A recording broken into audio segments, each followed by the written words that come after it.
Bonsoir, docteur Massamba Diop. Bonsoir. Merci d'être avec nous. Vous êtes le président de SOS Médecins au Sénégal, également président de la Société sénégalaise d'anesthésie, de réanimation et de médecine d'urgence. Vous êtes de passage à Paris, vous venez de rapatrier un patient. Au Sénégal, plus de 10 000 cas ont été recensés. Le pays compte 218 ou 216 morts, vous me corrigerez. Quelle est la situation dans votre pays ? Alors tout d'abord, une chose importante pour moi, c'est manifester notre soutien auprès du peuple libanais et particulièrement aussi des soignants, parce qu'on sait que ce sont des moments très, très difficiles. On en a des expériences différentes, mais de ce type. Et d'autre part, c'est vrai que c'est pas pour l'ensemble de la communauté libanaise extérieure aussi, c'est très difficile. Donc en tout cas, voilà, nous voulions insister sur ça. Et maintenant, je vais répondre à votre question. Alors déjà, une chose importante, d'ailleurs, ça nous rappelle qu'il n'y a pas que le Covid. Actuellement, le Sénégal, c'est plutôt, je crois, c'est 218 cas. Et la situation, elle est un petit peu particulière. C'est-à-dire que si on raisonne, on se dit que voilà, les zones touchées, Dakar, Thiès, Diourbel, Ziguinchor, c'est 8 millions d'habitants. Logiquement, avec 4 mois d'évolution de la pathologie, et il y a eu, non pas un vrai confinement, mais il y a eu en fait un système, vous savez, d'abord de couvre-feu. Il y a eu des mesures qui ont été prises très tôt par rapport à la transmission, les mesures barrières. On aurait dû aujourd'hui, si vous raisonnez, quand vous prenez, ça représente 8 millions d'habitants. Si vous prenez la région parisienne, plus l'Alsace, qui représente à peu près 13 millions d'habitants, il y a eu 30 000 morts. Là, on voit bien qu'on n'a pas le même nombre de morts. Nous sommes à 218. Et il n'y a pas eu de confinement. Donc, il y a quelque chose qui se passe. Et si nous prenons l'ensemble de l'Afrique, 1,2 milliard d'habitants, nous devrions être plutôt aux alentours, pour les mêmes raisons, aux alentours d'au moins 800-900 000 décès. Justement, la Covid-19 progresse en Afrique. Selon le Centre africain de prévention de contrôle des maladies, le continent s'approche de la barre symbolique des 1 million de cas de contamination pour un peu plus de 21 000 décès. Êtes-vous inquiet ? Moi, ce que je dis souvent, quelquefois je dis pas choc, mais je dis moi, ce qui est pour moi important, c'est pas le nombre de cas, parce que je pense que le nombre de cas que nous trouvons là, probablement, il faut multiplier par 20, par 30, par 40 pour avoir le vrai chiffre en Afrique et dans le monde. Donc les chiffres qu'on affiche aujourd'hui ne sont pas en relation avec la réalité ? Mais dans le monde entier. Dans le monde entier. Vous avez le nombre de gens asymptomatiques. Tous les collègues que j'ai, par exemple, quand je discute en France, ils disent que pour un qui est déclaré, il y en a 15 ou 20 qui restent à la maison et qui n'apparaissent pas dans les statistiques. Donc, le problème, c'est quoi ? Ce qu'on doit regarder dans une épidémie, c'est le nombre de cas graves et le nombre de morts. Ça, par contre, ce sont les chiffres durs en médecine et qui nous permettent de connaître la gravité de la pathologie et la gravité de l'épidémie. Donc c'est ça que nous devons regarder. Or, il y a quelque chose qui se passe manifestement.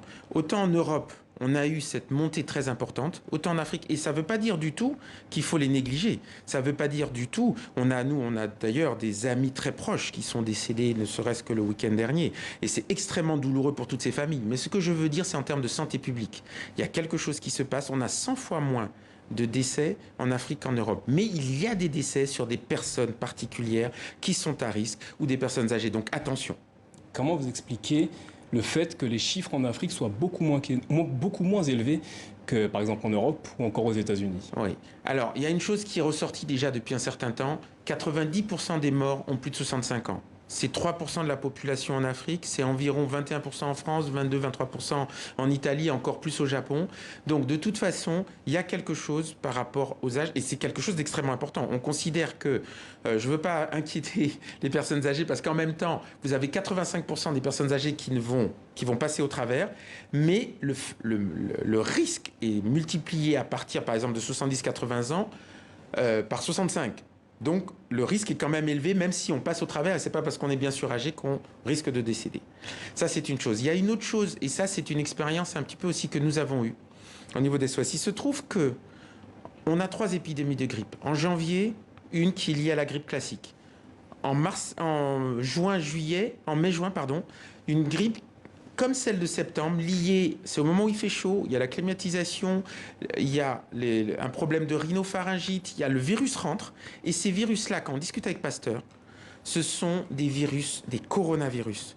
Donc, il y a quelque chose par rapport à l'immunité. Ça veut dire que, constamment, alors que l'afro-américain meurt 3 fois plus, l'afro-européen meurt 3 fois plus, l'afro-africain ne meurt pas autant, meurt 100 fois moins, mais aussi le Libanais en Afrique, l'Européen en Afrique, le Chinois en Afrique meurt moins. Il y a quelque chose par rapport au terrain immunitaire acquis sur place. Et peut-être qu'aussi il y a le microbiote intestinal. Mais manifestement, il y a des choses qui se passent par rapport à l'immunité en global. Alors, on va se rendre au Sénégal où notre correspondante est allée à Pikine, dans la banlieue de Dakar. De nombreuses Sénégalaises n'ont pas honoré leur visite prénatale lors de l'état d'urgence, un abandon de soins qui a engendré des complications. Il y a une semaine, cette jeune femme, qui préfère rester anonyme, a vécu un drame, la perte de son bébé. Alors qu'elle était dans son 6e mois de grossesse, elle a accouché à domicile d'un enfant prématuré qui pesait 600 grammes, mort à la naissance. Pendant toute sa grossesse, cette jeune femme n'a assisté à aucune consultation prénatale. C'est à cause de la maladie que je ne suis pas venue à l'hôpital. Mon mari ne travaille pas en ce moment car c'est la crise avec le coronavirus. Nous n'avions pas d'argent pour payer les consultations. Manque de moyens et peur de contracter le virus dans les structures de santé, de nombreuses femmes ont ainsi déserté les hôpitaux pendant l'état d'urgence.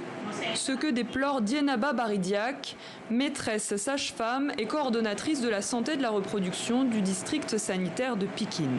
Il y a eu panique au niveau de la population parce que la population même avait peur de fréquenter les structures.